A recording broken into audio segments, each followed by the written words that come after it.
Сәлеметсіздер ме, құрметті тыңдармандар? Білесіздер, жаз мезгілі де келді. Қарбыз маусымы басталғалы жатыр. Осыған орай біз сіздерге қарбыздың пайдалы қасиеттерін ұсынамыз. Құрамында 92% тұратын су бар қарбыз витаминдер көзі болып саналады және адам ағзасына маңызды. Ағзаның жұмыс істеуі. Калий мен магнийге бай бұл өнім жүйке жүйесі мен миға жақсы әсер етеді. Бұл минералдар жұмыс тиімділігін арттыру арқылы есте сақтау мен шоғырлануды жақсартады.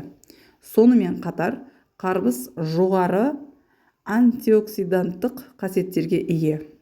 Картаноид А және В дәруменіне бай, бұл өнім ағзаның қабынуын және ерте қартаюын болдырмайды.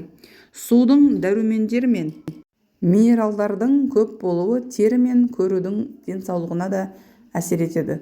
Жасушаларды ішінен ылғалдандыру арқылы терінің құрғауы мен әжімдердің алдын алады.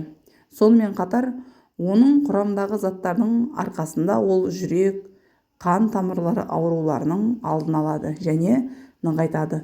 Осы себепті жасына қарамастан алдын алу шарасы ретінде қарбызды жеу ұсынылады. Бұл өсімдіктің құрамындағы ликопен ағзадағы жаман холестериннің мөлшерін азайтады, қан тамырларының қабырғаларын нығайтады және тотығу реакцияларын арттырады. Картаноидқа бай болғандықтан көздің денсаулығына әсер етпейді. Белсенді заттар жасқа байланысты көз ауруларының, әсіресе катарактаның алдын алады, көздің көруін жақсартады. Дененің су қорын толтыру және спорттық жаттығулардан кейін бұлшықетті қалпына келтіру үшін қарбыздан артық ештеңе жоқ. Қарбыз бұлшықет тінінің қалпына келуін тездететін және жаттығудан кейін ауырсынуды азайтатын цитруллин өсімдік амин қышқылына бай.